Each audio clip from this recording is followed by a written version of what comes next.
vous allez bien. Je vous retrouve tout en paillettes, c'est ma tenue pour le nouvel an.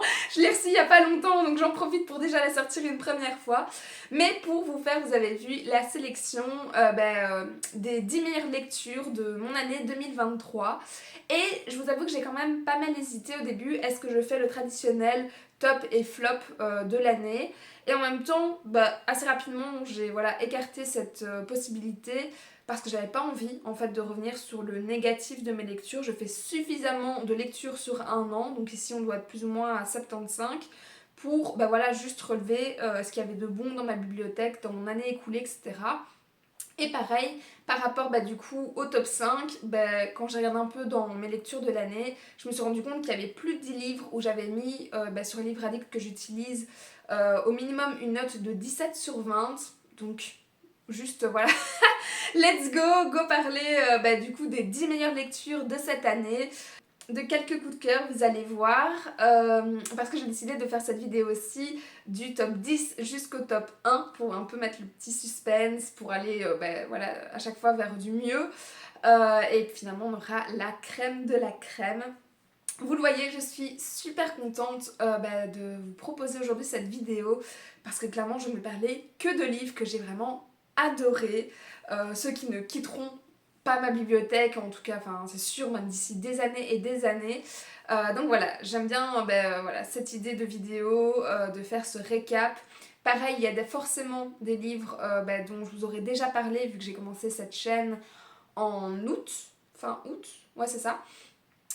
Et que clairement aussi mon début d'année était pas très folichon, je vous avoue. Donc forcément on va retrouver des livres dont je vous ai déjà parlé, mais en même temps je me dis que c'est aussi une bonne vidéo si vous ne connaissez pas du tout ma chaîne, que vous allez sûrement la découvrir. Et comme ça vous fait une bonne idée de ce que j'aime lire, de ce qu'on va y retrouver, etc. Voilà, moi c'est clairement le genre de vidéo que j'aime regarder chez les gens. D'habitude elle sort aussi plus tard, donc souvent début janvier, mais vous verrez pour début janvier j'ai d'autres projets de vidéos, de petites surprises, etc. à vous annoncer, à vous filmer et tout. Donc clairement en fait ça tombait mieux ici, et je crois qu'il me reste là tout de suite genre 3 livres à lire d'ici la fin du mois. Même pas je pense au moment où vous verrez cette vidéo, parce que pour vous il sera le 24 et on sera vraiment à la veille des fêtes, et ça c'est trop cool. C'est vraiment la meilleure période de l'année. Donc voilà, donc je vous souhaite déjà une première fois en tout cas d'excellentes fêtes de fin d'année. Et trêve de blabla, je vais directement attaquer donc avec le 10e. En 10e position, on retrouve donc celui-ci. Il s'agit de Fables, donc écrit par Adrienne Young et publié chez Rajo. C'est le tome 1, c'est une duologie. Pour chaque livre, vous allez voir, je vais vous lire le résumé pour pareil si vous n'en avez pas entendu parler, si vous n'avez pas vu les vidéos avant, etc. Et comme ça je suis sûre de ne pas trop m'éparpiller, parce que déjà je vais parler de 10 livres donc ça risque d'être assez long. Et certains livres je les ai lus il y a quelques mois, donc forcément j'ai certains éléments marquants qui sont en tête, mais c'est souvent ceux que je peux pas trop dévoiler. Donc ce sera plus simple. Et donc pour ce résumé-ci, on nous disait: depuis des années, Fable vit sur l'île de Géval. Elle ne doit faire confiance à personne. Les récifs coralliens sont son domaine. Là, elle plonge et extrait des gemmes qu'elle revend au jeune capitaine d'un navire marchand. Son départ pour les mers ouvertes aux tempêtes approche, car elle est décidée à retrouver son père et à conquérir son héritage. Alors clairement, ce résumé m'a fait envie, mais avant d'avoir découvert ce résumé, c'est quand ils ont dévoilé vraiment la couverture. Donc ça c'est le tome 1, le tome 2 en fait on a le reste du visage qui vient combler. Et je la trouve absolument sublime, vraiment, plus que belle, je la trouve vraiment très marquante, je trouve qu'elle accroche le regard. Et je vous avoue que j'ai tendance, alors je ne sais pas spécialement d'où je sors ça, mais à associer les rousses aux pirates ou aux sorcières, au choix. Les sorcières on sait d'où ça vient, les pirates je sais pas vous dire pourquoi, mais du coup vraiment ça a vraiment accroché mon regard.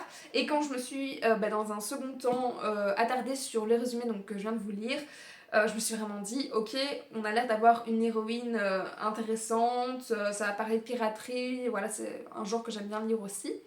Et c'est pour ça que j'ai décidé de le proposer en lecture commune. Alors j'ai fait le tome 1 en juillet et le tome 2 en août si je dis pas de bêtises. Et tout le monde dans la lecture commune avait vraiment adoré ce premier tome. Soit c'était un coup de cœur, soit c'était pas très loin. Donc pour moi, je vous ai dit, je l'ai mis donc à 17 sur 20 sur Livre Addict. Ça vous donne déjà un très bon niveau. Et alors clairement, après ma lecture, je me suis vraiment dit, ok, mais Fable, c'est vraiment une héroïne badass. C'est vraiment le premier mot que j'associe du coup à Fable, à ce livre.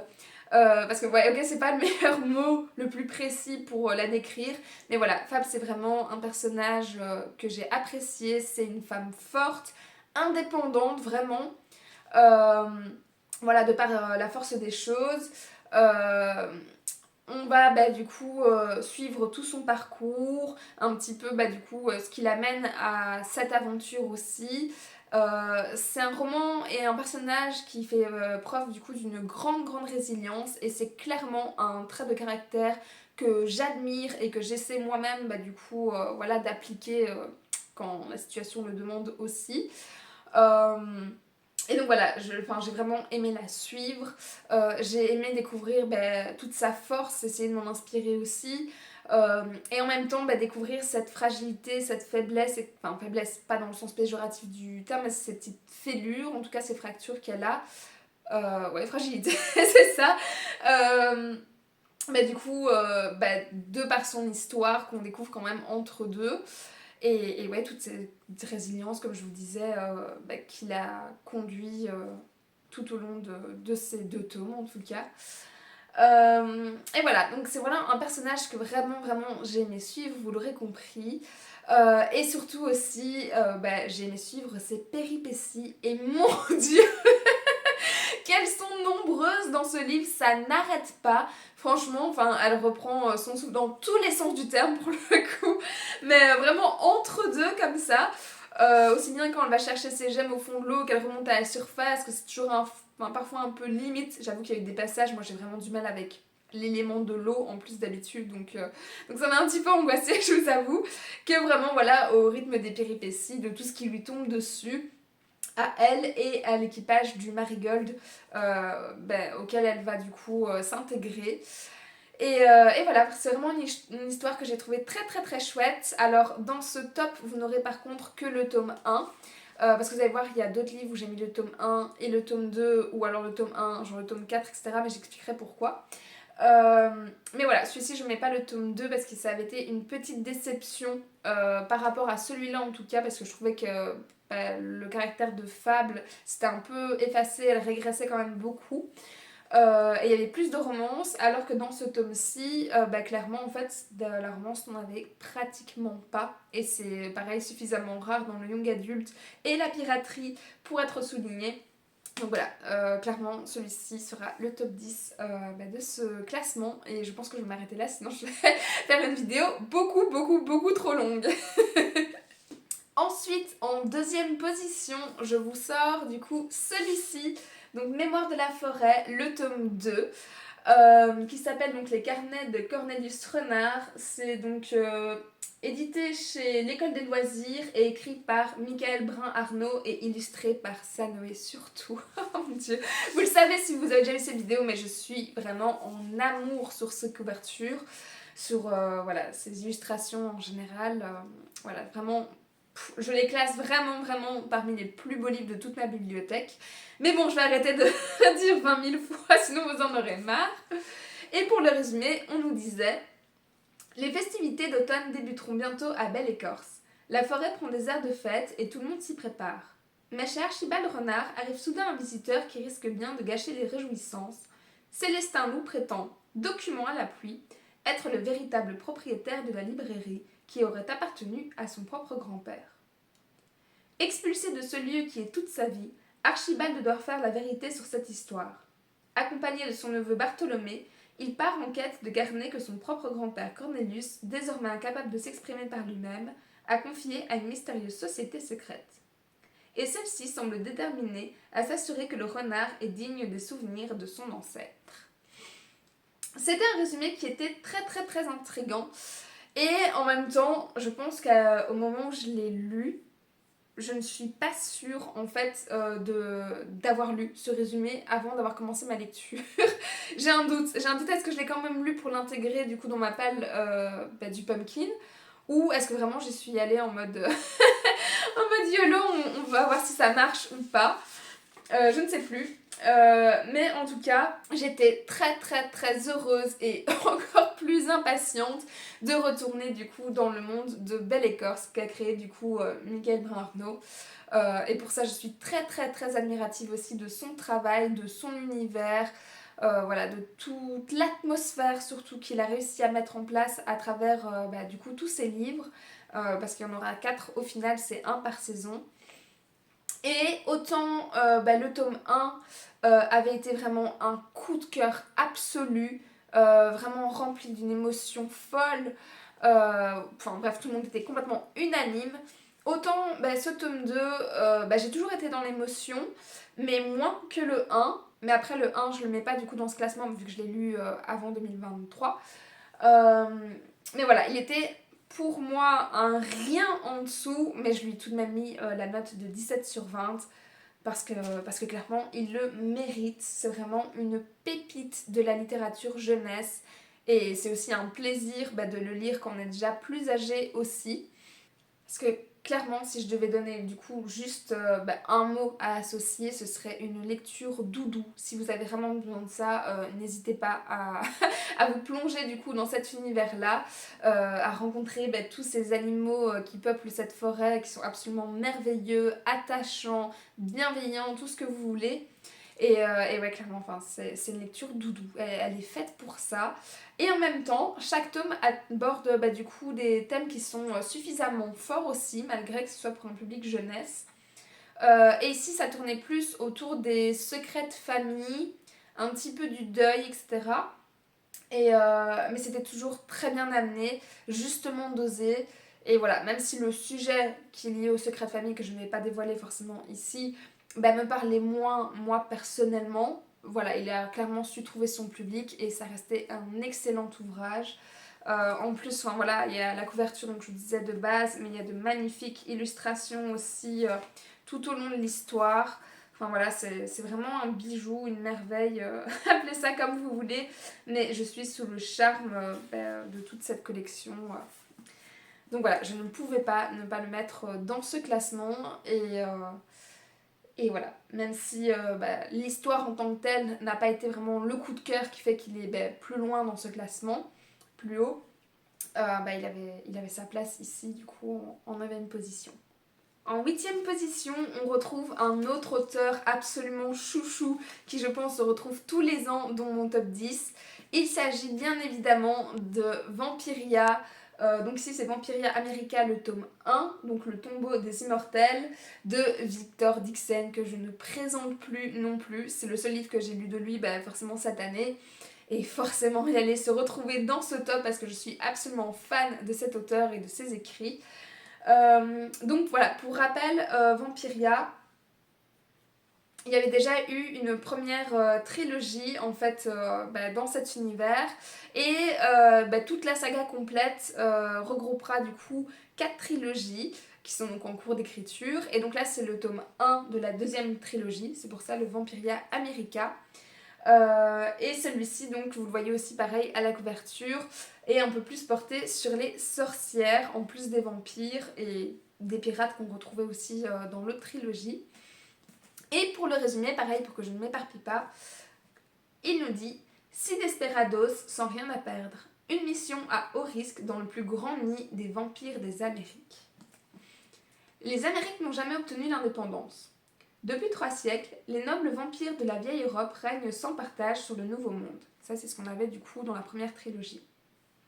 Chaque année, 13 jeunes mortels venus des 13 colonies sont convoqués à New York et transmutés en immortels. L'entrée dans la vie éternelle de ces débutants donne lieu à un bal prestigieux, célébration de sang à la gloire des seigneurs de la nuit. En parallèle, la prise d'otage du siècle commence ce soir. Ils sont 6 et ils se nomment les Desperados. Parce que les suceurs de sang leur ont tout arraché. Guidés par une mystérieuse sorcière, ils s'introduisent dans le bal pour tenter l'impossible, séquestrer les débutants et faire payer le pouvoir vampirique. Dans cette mission suicide au cœur de l'enfer dépend non seulement de leur sort à tous les 6, mais aussi des Amériques tout entières. Donc voilà, je vous avais dit donc ici, on retrouve donc des sorcières, c'est un peu une réécriture, enfin une utilisation en tout cas des sorcières de Salem vues par Victor Dixon, et en même temps dans les sites Desperados, comme on les appelle, il y a un des personnages qu'on suivait dans la première trilogie, qui s'appelle Raphaël et qui représentait du coup l'Espagne, si je ne dis pas de bêtises. J'ai aimé dans cette histoire d'une part l'utilisation des sorcières, parce que vraiment, je vous dis, j'adore le style de Dixon, j'adore ses écrits, j'adore son imagination, comment il utilise les éléments connus. Donc dans la première trilogie, autant il a vraiment, je trouve, réinventé tout ce qui était autour des vampires, de l'univers, etc. Très loin de ce qu'on trouvait de Twilight et de tout ce qui a suivi Twilight, etc. Donc c'était vraiment une nouvelle ère en fait littéraire par rapport aux vampires. Et ici on a l'air de faire pareil du coup avec les sorcières. Et pareil, j'ai beaucoup aimé découvrir cet aspect-là qui à mon avis va seulement se développer dans le tome 2 et 3 de Vampiria America. Et en même temps, j'ai aimé redécouvrir donc, le personnage de Raphaël, découvrir les nouveaux prétendants et les personnages donc, qu'on a en plus, dont Annabelle en particulier, qui était un peu effacée au début. Et pareil, j'ai beaucoup aimé sa personnalité, sa sensibilité, et j'ai vraiment très hâte de découvrir la suite des événements et son évolution dans les tomes suivants. Et aussi, j'étais très heureuse de retrouver, pour ceux qui, pareil, ont lu la première trilogie, le personnage de Lord Sterling. Je pense que tout le monde a eu un gros coup de cœur sur ce vampire punk, complètement décalé, au style anglais, etc. Mais voilà, c'était un bon combo au niveau des personnages, au niveau de cette réécriture, si on peut dire ça comme ça, même si c'est pas une réécriture de conte ou quoi. Mais cette réinterprétation. Et j'ai été aussi assez déstabilisée au cours de cette lecture. D'une part parce que c'était la première fois que je passais d'un tome 3 à un tome 1. La transition, voilà, j'ai eu un petit peu de mal. Mais ce livre, s'il est dans ce top en 8ème position, pareil, c'est qu'il était très bon. Pareil, je lui ai mis donc 17 sur 20. Mais voilà, il y a eu ce petit transition entre toutes les péripéties qu'on avait dans un tome 3 à repasser dans un tome 1 pour la trilogie suivante. Et alors, deuxième chose qui me changeait de d'habitude, c'est que la plupart du temps, en fait, c'est un huis clos. Voilà, je ne savais pas du tout en commençant, même si on me dit prise d'otage, voilà, je pensais qu'on verrait quand même beaucoup plus de l'extérieur. Et en fait, tout ce qui nous sort de ce huis clos, c'est des flashbacks sur les histoires des six Desperados qu'on va suivre du coup et apprendre à découvrir comme ça. Donc, est-ce que c'est un huis clos ou non au final? Moi, je le compte comme ça, et clairement ça m'a changé de d'habitude, et en même temps c'était pas trop lourd, je me suis pas ennuyée, etc. C'était vraiment très prenant comme histoire. Donc clairement je le recommande aussi. Voilà, honnêtement je ne sais pas ce que je pourrais vous redire de plus par rapport à ça, sans spoiler toute la première trilogie qui forcément est liée. Ah oui, alors aussi petite parenthèse, je sais que chaque trilogie peut se lire dans n'importe quel ordre. Je ne sais pas si ça marchera jusqu'à la toute dernière, mais en tout cas pour l'instant on peut aussi bien commencer par celui-là que par le tome 1 de la trilogie sur l'Europe. Mais voilà, c'était très chouette à suivre. Mais du coup, je ne sais pas ce que je peux dire ou non, suivant ce que vous avez lu ou non, etc., sans spoiler trop d'éléments. Mais en tout cas, voilà, c'est un univers que j'aime vraiment beaucoup. J'ai aimé l'idée justement qu'il continue à s'étendre. Donc déjà pour l'Europe, il s'était étendu par-delà les mers, alors qu'on partait vraiment de Versailles même. Et puis ici, voilà, on traverse le continent du coup, et on continue d'étendre tout ce pouvoir vampirique sur le monde entier. Et c'était très chouette à suivre. Donc voilà, j'ai vraiment déjà vraiment hâte de continuer toute cette saga sur cette trilogie, sur les deux suivantes. Voilà, c'est vraiment un pur régal, c'est du Dixon. Je ne peux que vous le vendre. Si vous ne l'avez jamais lu Dixon, qu'attendez-vous? C'est vraiment ça la question. Et voilà, et pareil, je pense que je vais arrêter du coup pour ce livre-ci en tout cas. Ensuite, en 7ème position, je vais vous présenter le tome 1 d'une duologie, mais je vous spoil déjà. La 6ème position, c'est le tome 2 de cette même duologie, parce que pépite, juste pépite. Et donc je vous parle ici du tome 1 de Sistra, donc écrit par Marine Stengel, si je le prononce bien, je suis pas sûre. Et qui était publié du coup chez Plume Blanche. Pareil, c'est une maison d'édition que je ne connaissais pas trop, ou même pas du tout, je pense, en début d'année. Et vous allez voir, il y a beaucoup de livres de cette maison d'édition que j'ai découvert cette année et qui se retrouvent du coup dans cette vidéo. Donc je vous conseille très fortement aussi d'aller les découvrir. Et pour cette première épreuve, le résumé nous disait: secoué par la violence des conditions climatiques, l'extinction de milliers d'espèces et l'épuisement de ses ressources, la Terre pousse un cri d'alarme. Face à cette détresse et dans un ultime espoir de survie, les humains instaurent de nouvelles dispositions sociales. Si l'Amérique voit apparaître des purges sanglantes, l'Europe, elle, annonce la création de la loi Sistra. Kaline est dans ce monde-là. Fillette intelligente, aimée de ses parents, son destin bascule avec l'arrivée de cette petite sœur interdite, Kaya. Ainsi, la loi Sistra s'applique. Les enfants seront séparés, élevés loin de leurs parents, selon des mœurs bien différentes, pour mieux se retrouver quelques années plus tard, le jour où elles devront s'affronter. Il ne doit en rester qu'une, l'autre doit s'éteindre à tout jamais. Et donc là, on a le visage de Kali, j'ai un doute en vous disant, je pense de Kali, et ici à l'arrière de Kaya, je pense que c'était ça, ouais. Et clairement, ce livre, dès que j'ai vu le résumé, je me suis dit, il me le faut absolument, c'est sûr, Lise, tu vas l'adorer. Et c'est un fait parce que le tome 1 et le tome 2, pareil, je leur ai mis tous les deux 17 sur 20. Ils ont frôlé les coups de cœur, etc. Et je pense que ça faisait très très très longtemps que j'attendais ce genre de livre. Depuis que la période Hunger Games Divergente, etc., pareil, est passée, s'est essoufflée, a été vue, revue, re-revue. Voilà, je ne pensais pas retrouver un livre de cette qualité, en tout cas, autant d'années après.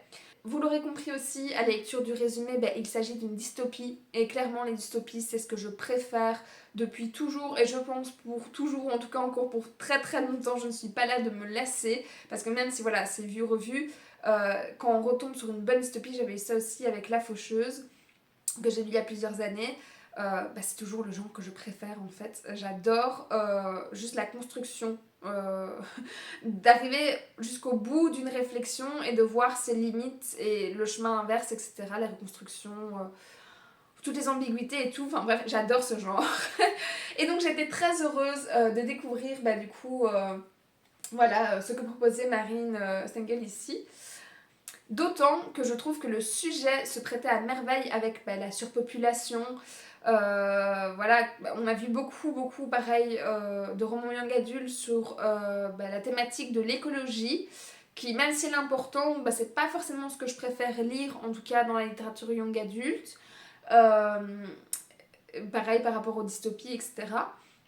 Mais du coup la surpopulation et la partie sur l'enfant unique, je trouvais que c'était une excellente idée parce que autant chez nous en Europe c'était moins marqué, autant effectivement en Asie ça a déjà été appliqué plusieurs fois pendant de longues années, etc.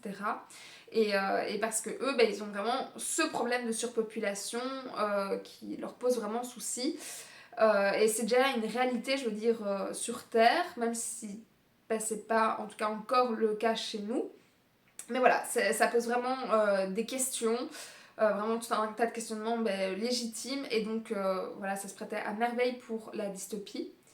Et alors pareil, ce livre est du coup écrit en roman choral, donc c'est quand on voit le point de vue de l'un puis le point de vue de l'autre, donc de Kaya et de Kali. Et j'adore pareil ce procédé. Je pense que tous les éléments étaient là pour que vraiment ce livre me plaise, parce que j'ai toujours aimé ces points de vue que j'avais découverts donc avec Entre chien et loup, mais je trouve que ça apporte vraiment une dimension supplémentaire où on peut vraiment se mettre à la place du coup de chaque personnage dans sa tête avec des réflexions différentes. Ici du coup Kali, en plus quand on dit qu'après elles sont séparées de leurs parents, elle va dans le bloc E parce que c'est le bloc des érudits, tandis que sa sœur va dans le bloc F, je pense qu'ils appellent ça les forts. Et donc c'est vraiment aussi pareil l'opposition entre qui va gagner entre l'intellect ou bah du coup la force, etc. Le physique. Et c'était très intéressant à suivre parce que c'est vraiment deux fonctionnements totalement différents et en même temps hyper complémentaires. Donc pareil, leur relation, bah, elle était tout autant. Donc c'était vraiment chouette bah, du coup à suivre quand on passait bah, d'un personnage à l'autre. Et alors pareil, dans la deuxième partie du coup du roman du tome 1, ben, on va suivre donc le moment où elle se retrouve des années plus tard, lors de la traque qu'on appelle ça, et où ben, l'une et l'autre doivent du coup s'entretuer pour survivre et retrouver du coup leur foyer. Et à nouveau, c'était hyper intéressant de voir les deux points de vue parce que chez Kali, qui est plus du coup dans l'émotion, l'intellect, on ressentait beaucoup plus cette peur, même cette paranoïa, etc. Tandis que du coup chez Kaya c'était vraiment tout ce qui était manipulation, calcul, etc. Et c'était vraiment deux fonctionnements différents, mais vraiment très très très chouette à lire d'un côté comme de l'autre, donc je me suis vraiment pas ennuyée. Puis j'enchaîne directement du coup avec le tome 2 parce que je vais pas vous spoiler non plus les éléments, voilà. Mais donc c'est Sistra, le second tome, où pareil je vais vous lire le résumé, mais je vais relire avant pour vérifier si je vous spoil pas trop. Alors on nous dit: secouée par la violence des conditions climatiques, l'extinction de milliers d'espèces et l'épuisement de ses ressources, la Terre pousse un cri d'alarme. Ok. Face à cette détresse et dans un ultime espoir de survie, les humains instaurent de nouvelles dispositions sociales. Là, il y a un petit passage du coup qui fait référence à la fin du tome 1, donc je ne vais pas vous spoiler. Et je reprends. Par contre, en Amérique, les sanglantes purges imposent une terreur qui ne tient compte ni du genre ni de l'âge. Depuis la disparition de ses parents, Tessa veille sur son petit frère Nolan comme à la prunelle de ses yeux. Seulement, à la Nouvelle-New York, le danger est partout, et quand Tessa décide de récupérer les points de mauvaise conduite de Nolan injustement attribués, c'est sans surprise qu'elle voit son nom apparaître lors de la prochaine purge. La mort ou la fuite en terre hostile, elle est prête à tout pour lui, il est toute sa vie. Voilà. Donc celui-ci, je l'ai mis en 6ème position, je lui ai donc aussi mis 17 sur 20.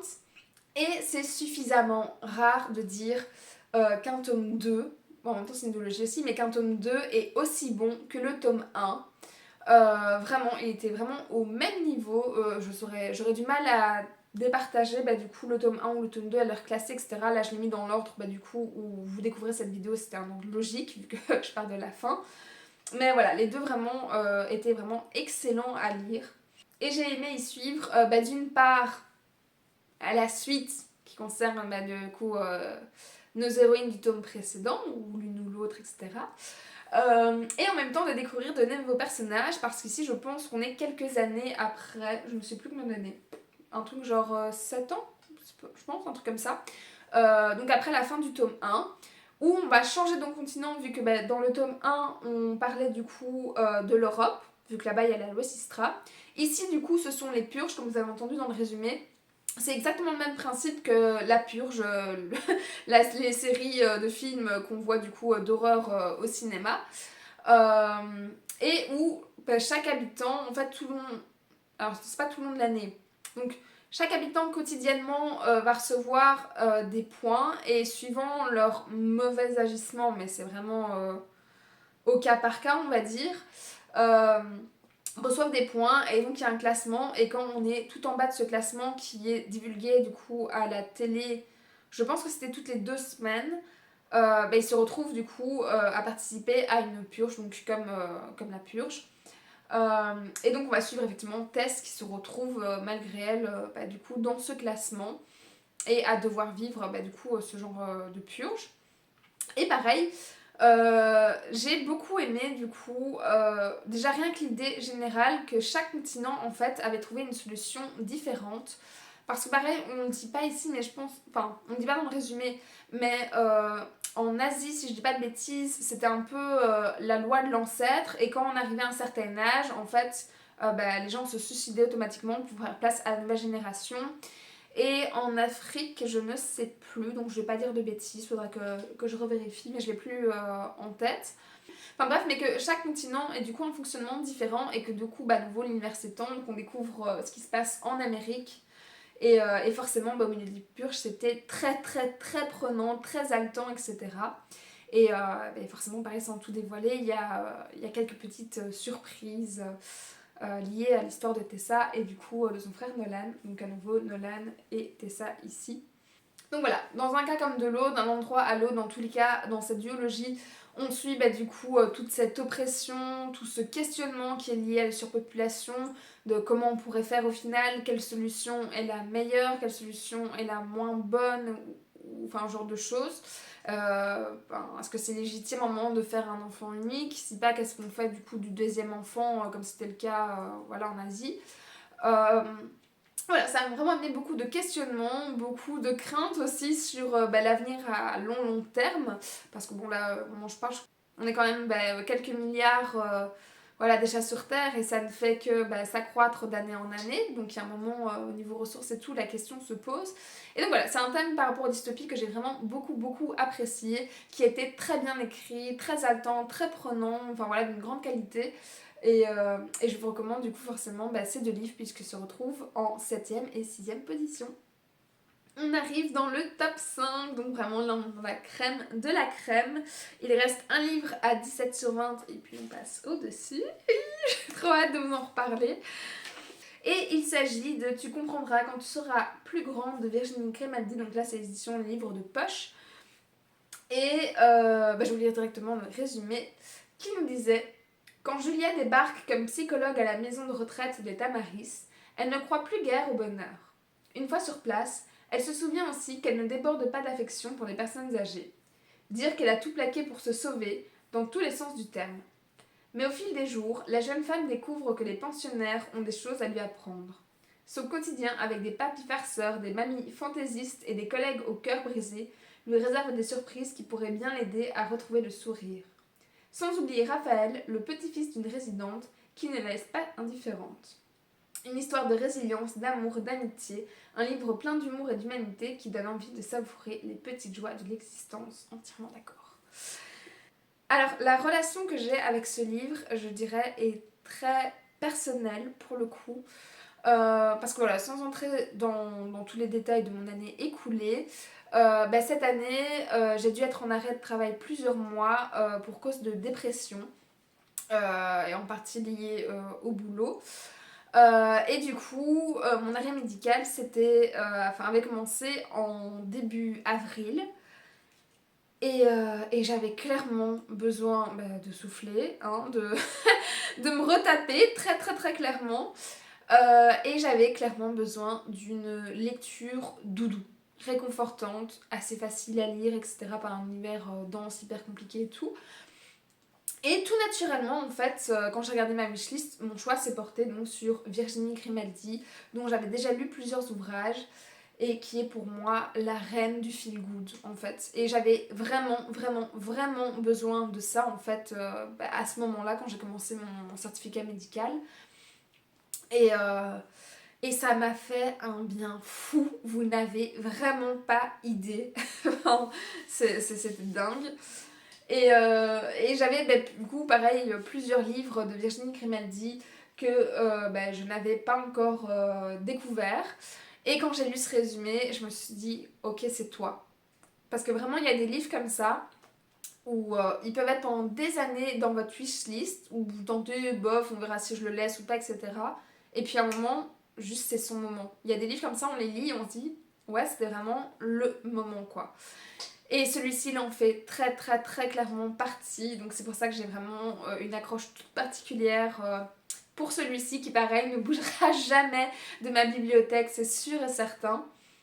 Et du coup, clairement déjà, je vais souligner forcément l'aspect feel good, doudou, réconfortant et plus que tout, bienveillant. C'est ça, c'est de la bienveillance à lire en fait, Grimaldi.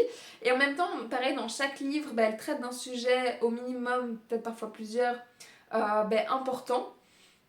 Et elle trouve toujours les mots justes. C'est dingue parce que vraiment Grimaldi, elle a une plume humaine. Et pourtant j'ai mis longtemps avant de me décider à lire cet auteur, qui pareil maintenant est dans mes chouchous, c'est sûr. Parce que je me méfie toujours un petit peu des livres qui sont justement numéro 1. Parce que pour moi, souvent, ils sont surcotés. J'avais essayé avec Musso, j'avais essayé avec Lévy, j'ai accroché à ni l'un ni l'autre. Musso passait encore, mais au deuxième livre, je me suis rendu compte qu'en fait, c'était toujours le même procédé. Et en fait, du coup, ça avait plus la même saveur. Et du coup voilà, donc j'étais un peu toujours réticente quand je voyais top 1, Grimaldi, machin, plus les préjugés qu'on peut avoir, genre Barge Turner, ils valent rien, machin, c'est superficiel, voilà, c'est pour tout public qui a pas l'habitude, c'est moins bien construit et tout. Et parfois, enfin voilà, sans rentrer dans le cliché, parfois c'est le cas de plusieurs que j'ai lus, pareil que je vais pas forcément citer, mais voilà. Et puis à un moment je me suis dit, ok, je sais plus c'est lequel, mais je me suis dit celui-là il me tente vraiment beaucoup. Et j'ai vraiment accroché. Et puis j'en ai un deuxième, et la même chose. Et alors celui-ci, quand je suis tombée dessus, à ce moment-là, il s'est mis top 1. Mais vous allez voir, dans mon classement, il y en a un autre de Grimaldi qui l'a encore surclassé depuis. Et pareil que là, je vous ai déjà présenté cette année, donc vous avez peut-être une idée déjà duquel si vous suivez cette chaîne depuis plusieurs mois. Mais bref, quand j'ai lu le résumé de celui-ci, je me suis dit, ok, on va pour celui-là, quoi. Parce que c'est tout d'abord les personnes âgées en fait qui m'ont attirée. Parce que pareil, j'ai été élevée par ma grand-mère, donc voilà, en général j'ai une très bonne approche avec les personnes âgées. J'ai beaucoup de patience avec eux, même pour travailler. J'ai fait mon travail de fin d'études sur Alzheimer. Enfin voilà, c'est vraiment un public que j'apprécie, que j'aime côtoyer, que je trouve très très très enrichissant. Voilà, c'est plein de sagesse. Enfin voilà, c'est l'expérience de vie. Et donc j'avais envie de retrouver des personnes âgées, vu que ma grand-mère entre-temps est décédée. Et du coup, je me suis tournée à la base vers ça pour ça. Et puis, au fur et à mesure de ma lecture, je me suis pareil rendu compte qu'en fait, donc j'étais en dépression. À ce moment-là, c'était pas encore très défini dans ma tête, vu que je commençais du coup une thérapie. Euh, et en fait, au fur et à mesure, on s'est rendu compte de plus en plus que c'était un peu lié aussi à mon boulot, au public que j'avais avec mon boulot, etc. Et puis d'autres trucs, mais voilà, je vais pas vous livrer de toute façon ici. Mais voilà, c'était lié. Et donc, je m'étais un peu perdue au niveau identitaire. Par rapport à la dépression, par rapport à la façon de réagir, j'ai pas honte de le dire, elle était complètement disproportionnée, différente de la personne que je suis au quotidien. Et pareil, je vais me retrouver du coup par rapport à mes choix de carrière aussi. Et du coup, j'ai trouvé ça très drôle qu'au final, Julia soit psychologue parce que donc moi je suis éducatrice spécialisée, mais j'ai toujours voulu être psychologue à la base, psychologue donc clinicienne. Et en gros, ça a été refusé par mes parents et j'ai pas fait ça. Et puis après avoir fait éduc, du coup, j'ai suivi une formation de plusieurs années aussi pour être psychothérapeute. Et du coup, à nouveau, cette question d'identité, de choix de carrière, etc. s'est posée en même temps que ma lecture et m'a un peu ramenée à ce que je voulais faire vraiment. Et du coup, suite à cette lecture, j'avais accueilli du coup une première patiente dans mon bureau, du coup à domicile et tout. Donc voilà, elle a vraiment amené plein de choses, elle m'a vraiment aidée à me recentrer. Mais tout ça, c'est très personnel, évidemment, donc c'est pas forcément les arguments qui vous vont convaincre le plus. Mais par contre, voilà, au niveau vraiment de l'histoire, si vous le lisez, je peux donc vous dire forcément donc, que c'est humain, ça je l'ai déjà dit, mais aussi que forcément c'est un récit qui était donc rempli de messages donc vraiment bienveillants, magnifiques, plein de sagesse, etc. Mais aussi d'une énorme dose d'humour. C'était vraiment hyper bien dosé entre certains sujets plus délicats, ses notes d'humour, ses touches d'humour, etc. Et voilà, c'était juste un bon moment de lecture, avec des majuscules si vous voulez. C'était du pur bonheur de la première à la dernière page. Et j'ai adoré les résidents, le groupe de résidents précis du coup qu'elle va suivre. Parce qu'ils sont vraiment atypiques et vraiment attachants pour le coup. Et à nouveau très drôles. Et voilà, de manière générale, Grimaldi c'est ça. En plus, celui-ci date d'il y a plusieurs années, je sais plus de mémoire quand est-ce qu'il est sorti. Mais je sais que d'autres livres font parfois du coup référence du coup, à cette histoire-ci, à certains de ces personnages. Et donc pareil quand on lit d'autres romans, c'est chouette d'avoir lu celui-ci aussi pour avoir simplement ces références, même si on peut tout à fait lire les autres histoires sans avoir lu ce petit bouquin.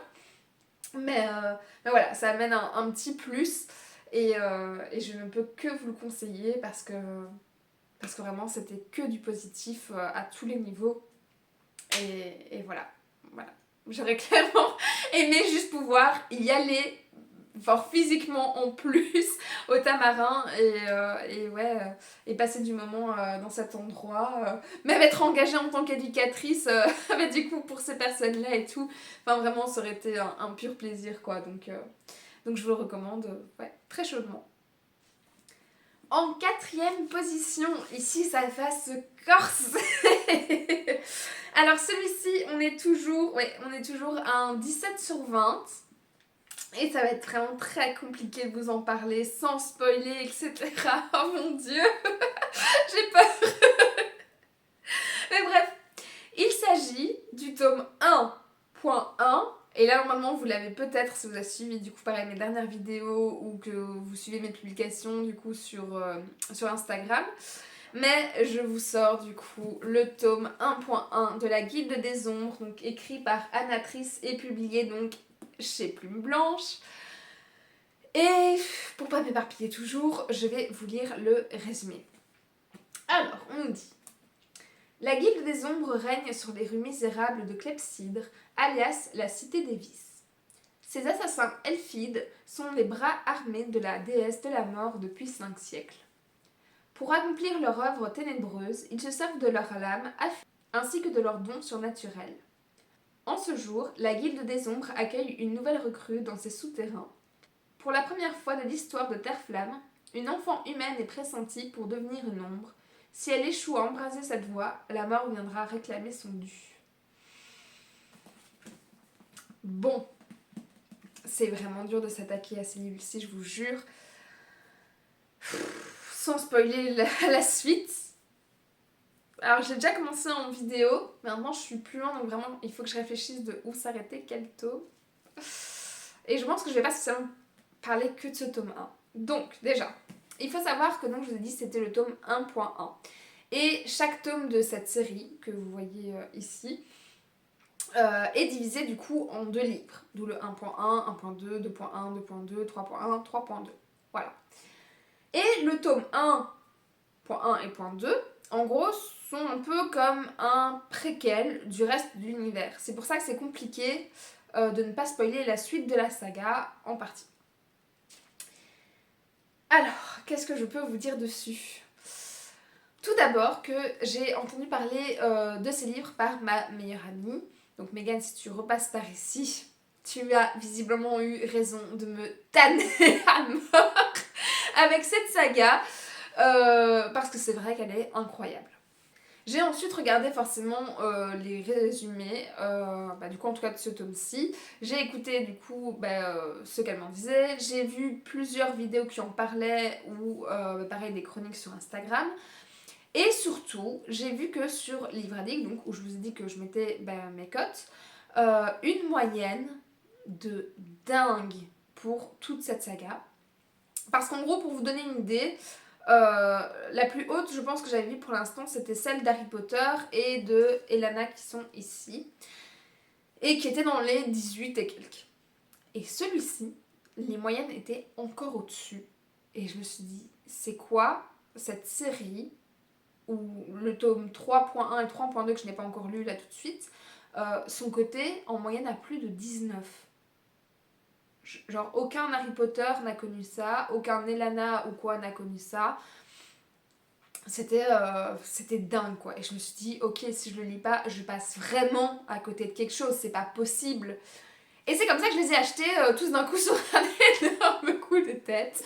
Mais j'ai bien fait parce que du coup ici on est en 4ème position et je vous sors du coup ce tome 1.1. Donc déjà voilà, il y avait cet aspect curiosité, ces retours absolument dinguissimes. Et forcément, si je vous le présente aujourd'hui, c'est que mon avis rejoint du coup ces avis-là. Alors, qu'est-ce qui est aussi incroyable dans cette saga, en tout cas pour ce tome, ça a été la découverte du coup des personnages. Donc on va suivre Panama, ici, et Kamar, on va dire le personnage masculin principal, on va dire, et toute une flopée d'autres forcément. Vous devez savoir aussi, pareil, avant toute chose, qu'il s'agit d'une dark fantasy.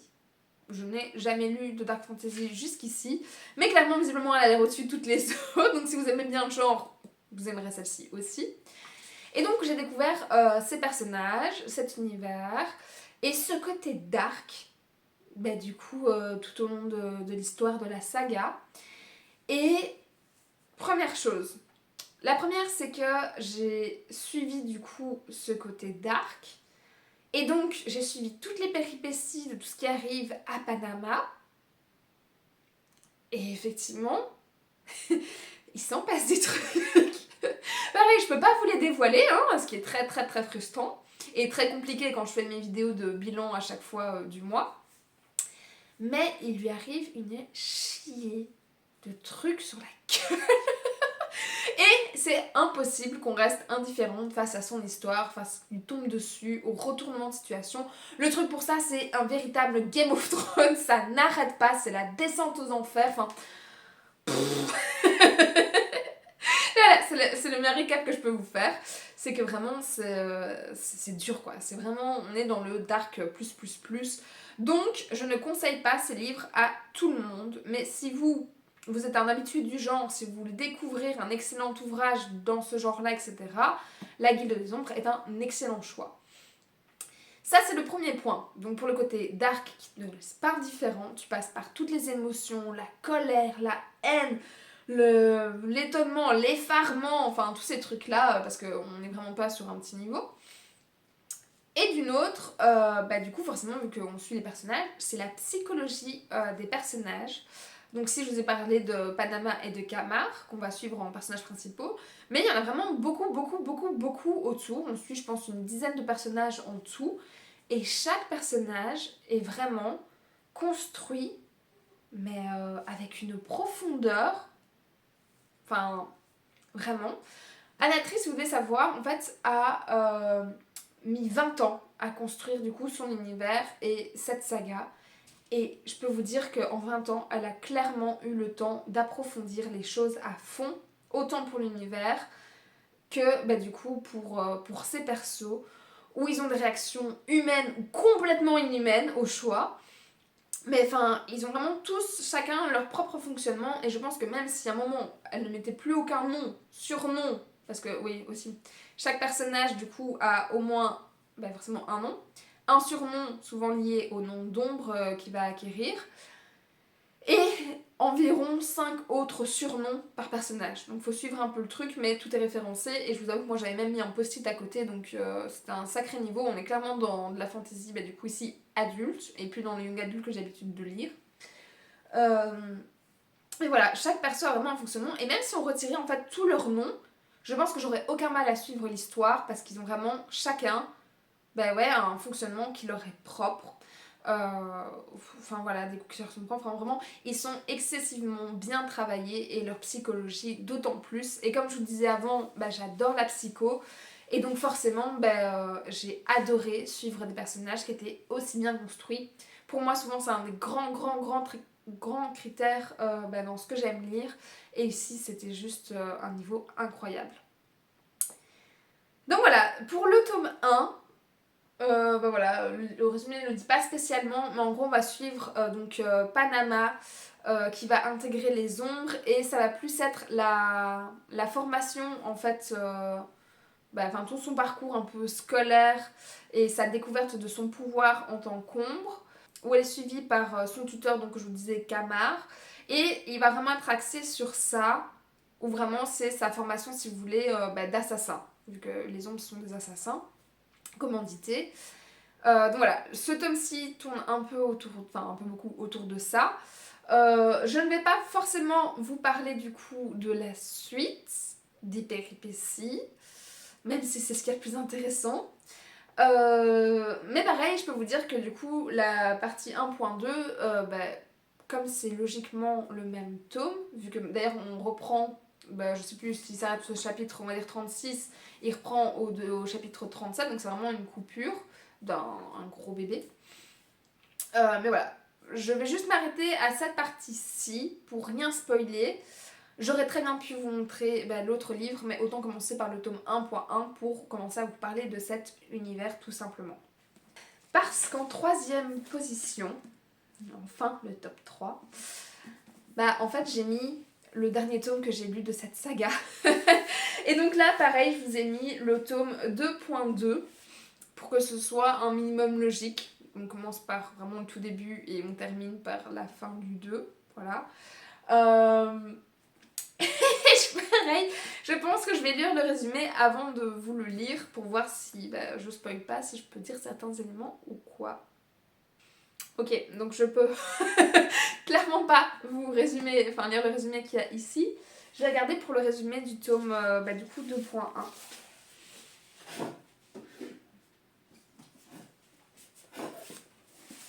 Pareil, je vais le lire avant pour être sûre. Ok, je peux pas non plus. Trop de spoil. Ok, comment je vais vous parler de ce livre-ci? Bon. Je vous ai dit que le tome 1.1 et .2, en gros c'était un préquel à l'univers. Un préquel qui fait quand même 700-800 pages, quoi, on va dire. Et à la fin de ce préquel, on va s'arrêter forcément, c'est la fin d'un livre sur des gros événements, etc. Et quand on va reprendre au tome 2.1, on est, je pense, 7 ans plus tard, si je dis pas de bêtises. On va toujours suivre le personnage que vous voyez ici, donc de Panama. Et mon Dieu, c'est dur. Pareil, je me rappelle de ma meilleure amie qui me disait ouais, mais en fait, le truc, c'est que je peux rien te dire. Et mon Dieu, qu'elle a raison, quoi. Plus j'avance et plus je suis là, mais je peux rien dire, en fait. C'est horrible, c'est horrible. Comment je peux vous vendre ce top sans pouvoir vous en parler? C'est c'est horrible. Mais bref, je vais plutôt vous dire pourquoi j'ai choisi ce tome 2.2. Tout simplement, déjà donc parce que c'est la fin du livre, donc c'est plus logique que je m'arrête plutôt que milieu. Mais c'est surtout à partir de ce tome, par contre, 2.2, qu'on est passé à une note de 17 à 18 sur 20. Ce qui est quand même très très très rare dans ma bibliothèque. Autant des 17, vous avez vu, je peux en avoir 5, 6, 7 ou quoi sur l'année, en comptant que je lis 75 livres. Autant des 18 ou plus, c'est vraiment très rare, ça n'arrive pas tous les ans, etc. Donc voilà, c'est déjà suffisamment rare pour que je le souligne. Et pourquoi j'ai aimé ce tome plus que les autres? Parce qu'ici, en gros, on suit Panama, qui a déjà donc vraiment beaucoup évolué depuis le tout premier tome où en fait on la récupère et je crois qu'elle a enfin là 11 ans, je pense, mais pareil, je suis plus sûre, mais je pense qu'elle a 11 ans. Et ici, clairement, elle est déjà complètement adulte. Elle a vécu 1 milliard de trucs qui lui sont tombés sur la gueule, je disais. Et pareil, c'est une battante, la résilience, elle a mais une rage de vivre incroyable. Et elle a vraiment du coup mûri, aussi bien dans l'âge que voilà, dans tout le reste. Grâce à toute cette adversité. Et voilà, c'est un personnage que j'ai trouvé très très très inspirant, très attachant aussi au fur et à mesure des tomes. C'est une femme forte et fragile à la fois, un peu comme je vous parlais de femme, mais ici 20 niveaux au-dessus. Elle est vraiment incroyable et je la classe dans les meilleurs personnages de tous mes livres confondus. Un peu pareil dans la même idée, j'avais Elana autrefois que je soulignais souvent quand on me demandait de choisir ce personnage féminin. Panama, clairement, maintenant je pense serait peut-être même mon premier choix. Parce que vraiment c'est un personnage mais incroyable, avec une psychologie donc je vous disais encore plus développée que dans le tome 1, et pourtant le tome 1 m'avait vraiment mis une claque par rapport à toutes mes lectures. Et pourtant oui, même si je lis principalement du young adulte, je veux dire au niveau psycho et tout, je lis souvent aussi des thrillers, donc voilà, normalement c'est un minimum construit, je lis aussi des romans vraiment adultes on va dire. Mais là le niveau est vraiment... il est là et encore il est là-bas, les gars. Donc voilà, donc pour le personnage de Panama. Pour aussi les autres personnages, dont je ne peux à nouveau pas révéler l'identité sans faire de spoil, mon dieu. Mais voilà, vraiment le petit noyau qui va l'accompagner sur ce tome en particulier. J'ai adoré chacun des personnages secondaires qui sont là. J'ai adoré tout ce qu'ils amenaient à ce groupe, à la dynamique qu'il y avait dans ce groupe, etc. Et autant je vous parlais donc dans le tome 1 de la guilde où voilà, on découvre vraiment ses pouvoirs, le milieu des assassins, etc. Autant ici, ils ont tous plus un côté beaucoup plus nuancé encore, beaucoup plus humain. Et je pense que c'est cette barrière cassée où voilà, on ne se contente pas au niveau assassin, méchant, etc. Où vraiment j'ai pu me sentir, ben je sais pas, enfin... c'est la première fois vraiment j'appartiens au groupe où j'ai l'impression de faire partie des leurs au même niveau que les autres. Et ce côté plus humain, plus réaliste, plus psychologique, plus travaillé, etc. A cassé un peu cette barrière de juste le côté fantastique parce que bah, clairement je ne suis pas un elfe, un elfide. Donc logiquement il y avait un peu cette barrière là qui restait.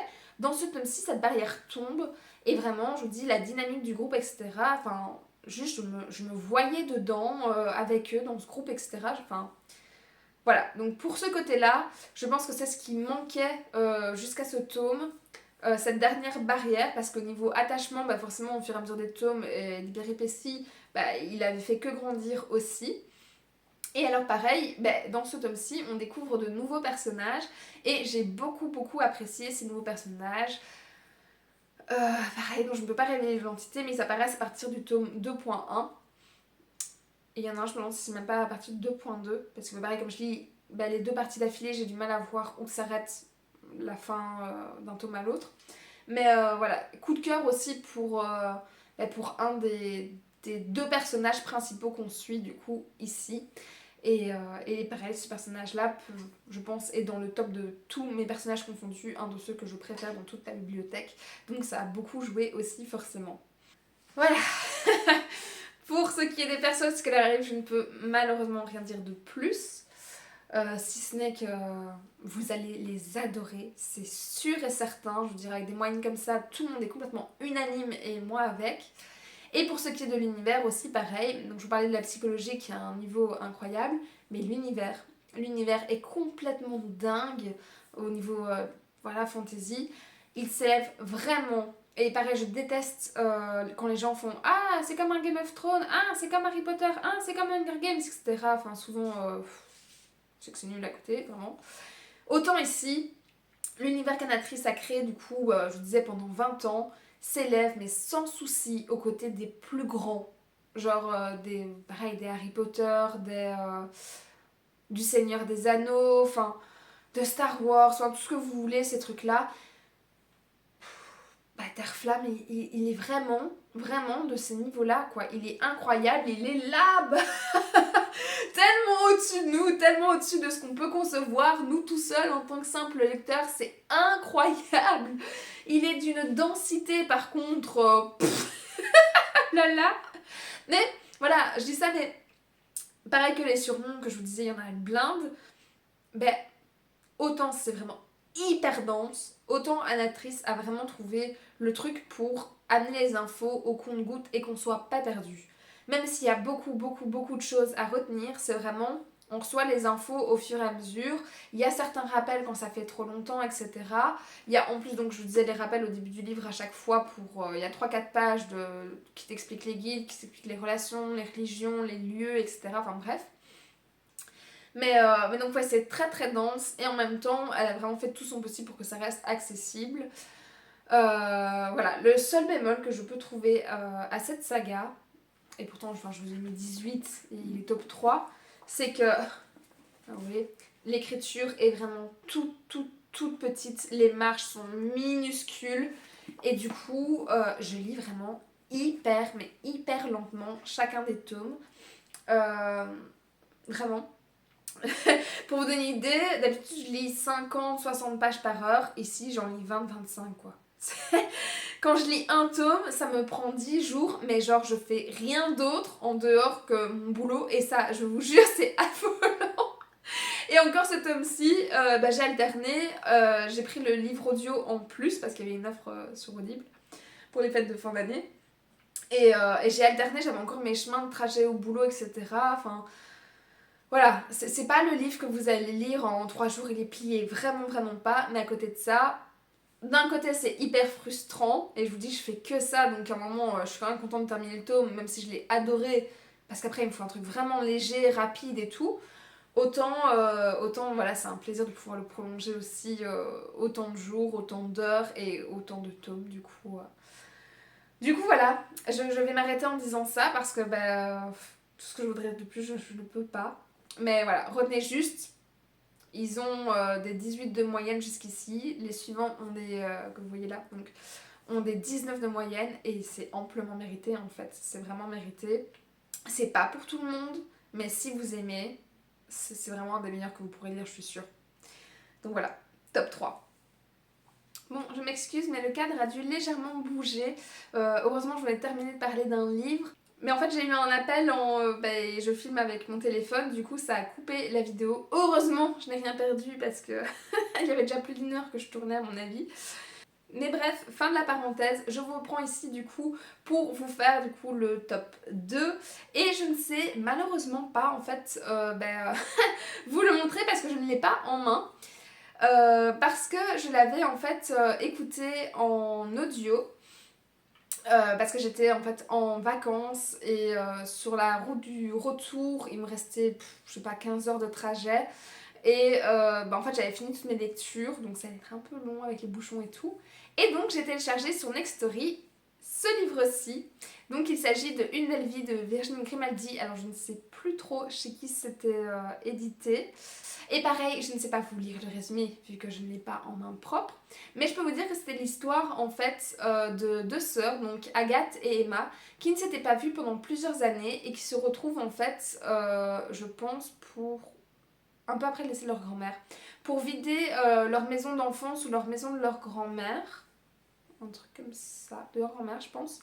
Et on va un peu savoir qu'est-ce qui s'est passé entre temps et on va suivre en fait l'histoire en alternance pareil entre le passé avec des flashs et le présent où elles sont en train du coup de vider cette maison et de se retrouver. Et on apprend du coup progressivement l'histoire, qu'est-ce qui s'est passé en famille, etc. pour qu'elles ne se voient plus alors qu'elles étaient excessivement proches.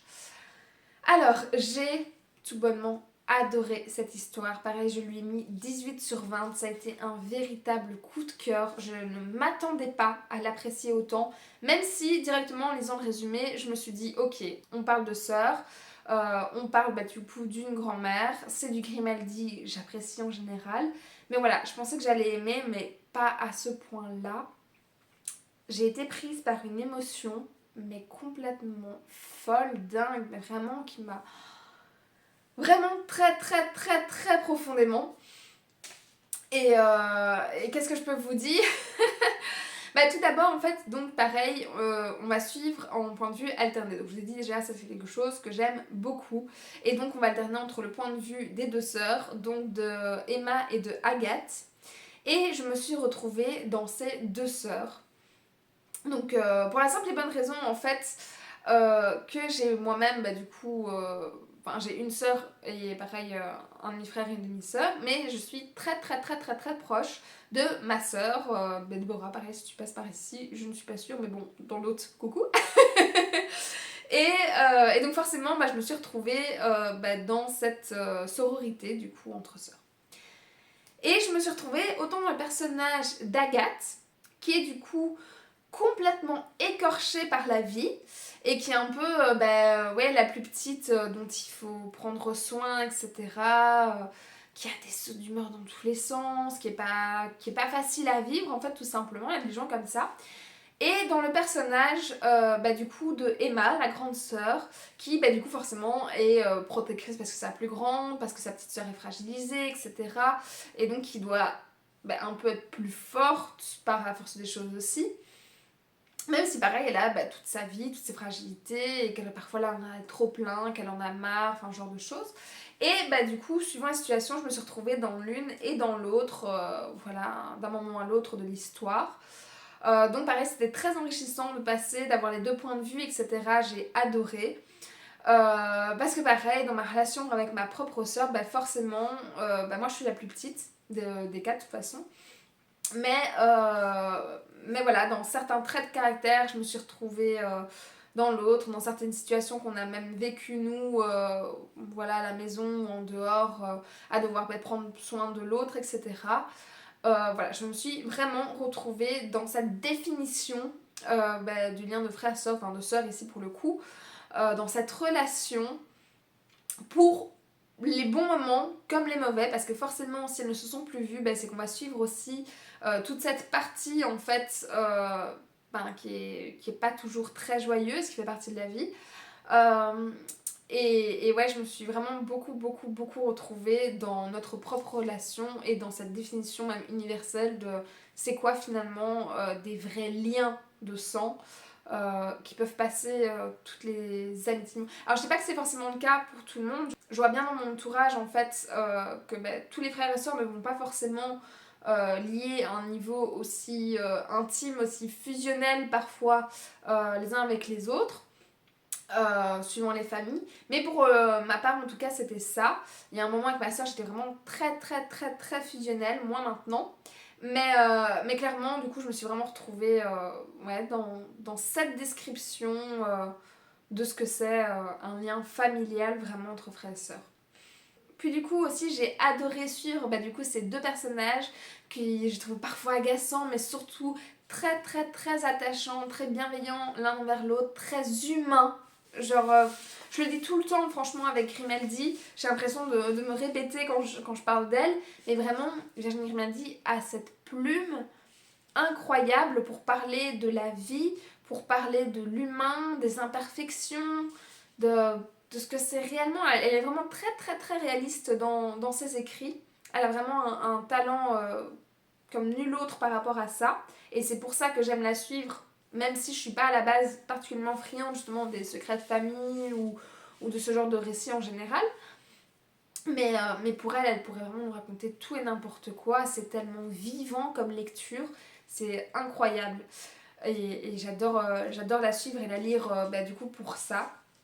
Parce qu'elle apporte vraiment beaucoup de réalisme à ses histoires, beaucoup d'émotions aussi, forcément, on vit tout à 100% comme elle. Du coup, clairement, mon petit cœur a vibré, a été ému aux larmes, mais, mais je vous jure, des larmes et des larmes et des larmes. Et pourtant, Dieu seul sait que ça m'arrive vraiment pas souvent dans mes lectures, mais je crois que je me rappelle encore longtemps de mon mari qui est en train de conduire et donc moi je suis en passager et je suis là avec mes écouteurs du coup et ça coule et il a pas remarqué directement, c'est vraiment quand j'ai fait les petits qu'il a fini par comprendre parce que lui il écoutait une émission à la radio et j'avais les yeux en guéguerre de foufous et j'arrivais pas à me revoir, surtout sur les derniers chapitres. C'était mémorable, franchement mémorable, un cirque le truc. Mais voilà, la preuve que ça m'a vraiment parlé, ça m'a vraiment émue. C'est ça, ça m'a parlé comme peu de livres l'ont fait jusqu'ici. D'autant que c'était réaliste, donc les émotions étaient encore plus fortes que si je les vivais vraiment à travers des héros dans de la fantasy ou quoi. C'était incroyable comme lecture. Et ouais, j'ai vraiment été très émue. Et j'ai beaucoup pensé du coup forcément à ma soeur tout au long de ma lecture. Et c'est pour ça que du coup je n'ai toujours pas acheté le livre papier parce que tous mes Grimaldi je les achète en poche. Donc l'année prochaine vous pouvez être sûr que dès qu'il sort ou que je peux le préco, je l'ajoute à ma bibliothèque parce que je le relirai, c'est sûr et certain. Mais surtout, j'ai acheté du coup cette version à ma soeur et je lui ai offert. Et donc pareil, Déborah, si tu passes par ici, le livre que je t'impose du coup pour 2024, c'est celui-là. Parce qu'elle fait le truc de demande à je sais plus combien de personnes, mais à faire un livre par mois ou 12 livres sur un an, enfin bref. Et du coup elle me demande tous les ans. Clairement je vais lui imposer celui-là. Parce que ça m'énerve qu'elle ait pas encore lu. Alors que je sais que quand elle va le lire, pareil, notre lien du coup va être souligné plus d'une fois. Et je me demande si elle va être aussi ouais, aussi prise que moi par ce texte. Et pareil pour vous du coup. Mais voilà, je pense que c'est le meilleur Grimaldi que j'ai lu jusqu'ici. D'ailleurs, je ne pense pas, j'en suis sûre et certaine. J'espère pouvoir lire d'autres Grimaldi qui seront de ce niveau-là. J'ai vu pareil beaucoup d'avis qui allaient dans ce sens, comme quoi justement il était, c'était le plus brillant, le plus abouti. Et je suis entièrement d'accord avec ça. Et donc voilà, clairement s'il y a un Grimaldi que je devais vous conseiller, ce serait celui-là. C'est un livre qui, vous l'aurez compris, a vraiment vibré en moi. J'aurais pu surligner des tas et des tas de passages, de phrases, de citations, ce que vous voulez. Voilà, que je prendrais plaisir à relire. C'est pas mon fonctionnement, donc je l'ai pas fait, mais c'est pour ça que je le relirai un jour aussi. Et voilà, même en dehors, je vous parlais des personnes âgées aussi par rapport au Tamaris. Et ici, on retrouve aussi à nouveau un personnage de personnes âgées qui est donc leur grand-mère. Je crois qu'il la surnomme la Mima, je pense, mais je suis plus sûre. Mais pareil, qui assiste un peu à tout ça, à toute la thématique qui est liée et que je ne vous dévoile pas non plus. Mais toujours de loin, mais d'un regard bienveillant, c'est l'oreille attentive qui est là si besoin, etc.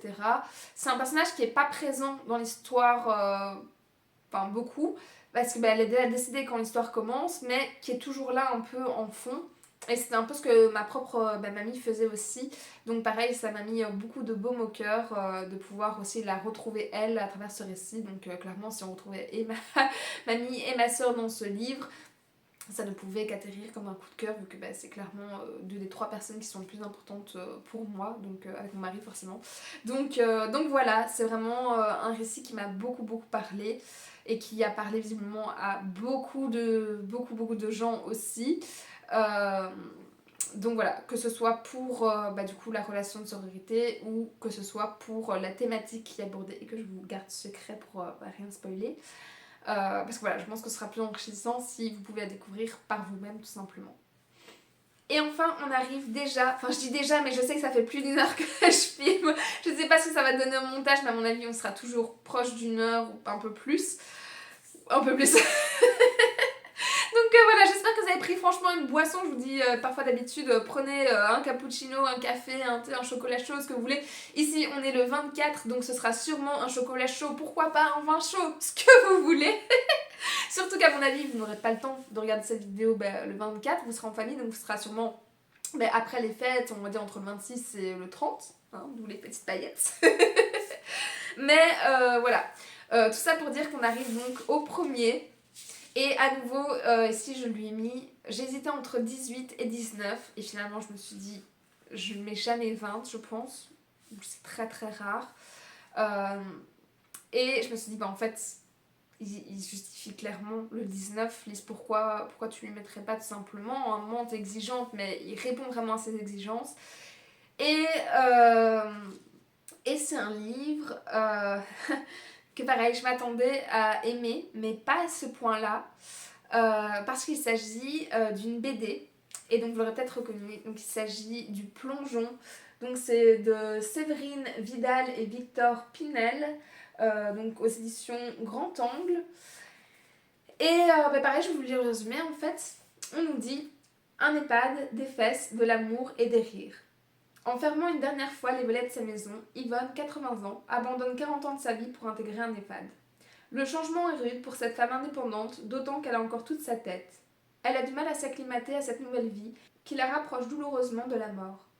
Prise dans un tourbillon inéluctable de la vie, l'octogénaire décide de s'offrir une dernière parenthèse enchantée. J'ai adoré vraiment cette histoire. Forcément, si je lui ai mis 19, forcément, si elle se retrouve top 1 parmi, on va dire, ces 75 lectures de l'année. Et je pense de toutes ces dernières années, de toute façon, vu que les 19 se comptent à la limite sur les doigts d'une main, où je peux faire une seule vidéo sur les 19, et encore, je suis pas sûre que j'aurai un top 10. Et vraiment, ça a été un coup de cœur ultime pour cette bande dessinée. Je savais que j'allais l'aimer parce que je vous ai dit, moi la thématique des personnes âgées, vous avez visiblement compris avec les livres dont je vous ai parlé ici dans cette vidéo déjà plusieurs fois. C'est une thématique qui me parle beaucoup, sans aucun doute parce que j'ai été élevée par ma grand-mère et que pareil c'était la personne que j'aimais le plus sur Terre. Puis du coup à ça s'ajoute toujours l'émotion pareil du deuil, parce que même si ça fait plusieurs années qu'elle nous a quittés de vieillesse, elle m'accompagne encore au quotidien, et donc même si la vraiment partie deuil est terminée, il y a toujours cette nostalgie, ce manque, etc. qui sera toujours là jusqu'à la fin de ma vie. Et donc forcément, les personnes âgées, ça allait me parler. C'était sûr et certain. Je vous ai dit aussi, pareil, de mon boulot, maintenant je travaille dans la jeunesse avec des mineurs, mais j'ai fait mon travail de fin d'études. Sur les personnes âgées, voilà, j'aime cette fonction d'éducateur en maison de repos. Donc les EHPAD, c'est en France. Moi, je suis en Belgique, donc nous, c'est des maisons de repos ou maisons de repos et de soins. Mais c'est grosso modo la même chose. Et la seule raison pour laquelle je ne travaille plus dans ces milieux-là, c'est parce qu'en fait, on est trop peu d'éducateurs par rapport au nombre. Souvent, on est un éducateur pour des centaines de personnes, et en fait, jamais pas contribué au fait d'être un peu surchargée au niveau du nombre de personnes. J'ai l'impression de devoir les traiter comme un numéro, et j'étais pas du tout ok de travailler comme ça. Donc c'est vraiment triste, parce que déjà il en faudrait plus, ça c'est clair. Mais voilà, parce que j'étais pas à l'aise pour ça au quotidien, même si j'aimais beaucoup. Et du coup, pareil, j'ai rencontré et travaillé avec beaucoup de personnes qui ont connu ce passage. Et c'est un gros passage indéniablement dans une vie, de devoir quitter sa maison, quitter toute sa vie, tout son fonctionnement, etc. Qu'on a depuis des années et des années, où on a tous nos souvenirs, toutes les choses importantes qui sont passées là, etc. Donc voilà, vraiment ce passage de chez soi en maison de repos est très difficile, et je vous avoue me fait vraiment très peur pour l'avenir. Bien que j'ai encore le temps, j'avais encore 30 ans, mais bon voilà. Et je sais en tout cas à quel point c'est difficile, c'est douloureux, ça ne se fait pas en un jour, etc. Et c'est très bien retranscrit dans cette bande dessinée, en fait, tout simplement. Et j'ai adoré le personnage d'Yvonne, parce que clairement, on dit, elle a encore toute sa tête, elle a encore des envies, des projets, des rêves, etc. qu'elle n'a pas encore qu'elle n'a pas eu le temps de faire, qu'elle n'a pas pu faire, tout simplement.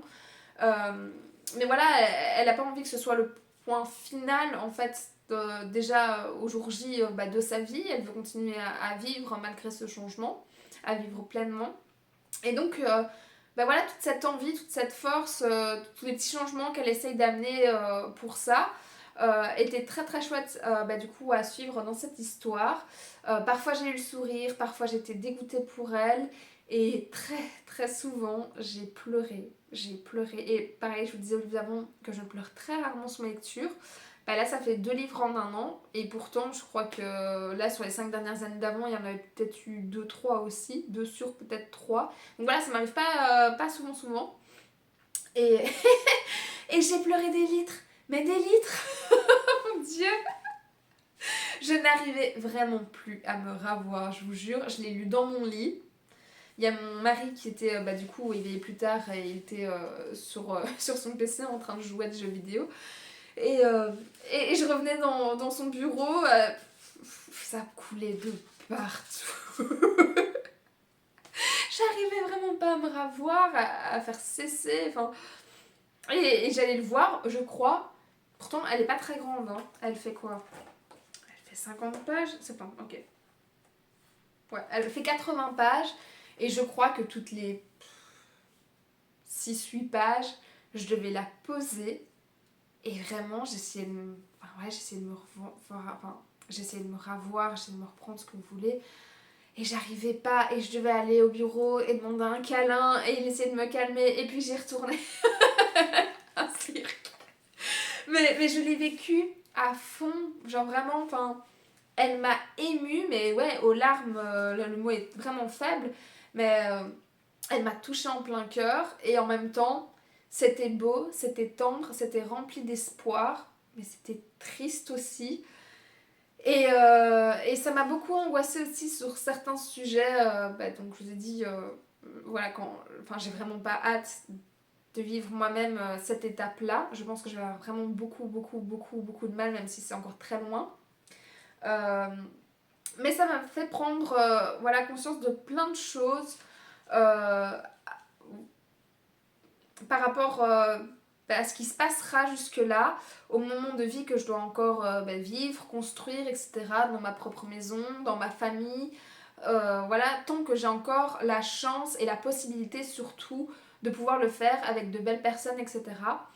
Et ça a été une grosse claque, une prise de conscience monstrueuse. Et c'est aussi pour ça que j'aime la lecture. C'est pour ce que la lecture nous apporte. C'est pas juste un moment de détente, c'est pas juste une occupation. Il y a certains livres qui nous donnent vraiment de bonnes leçons.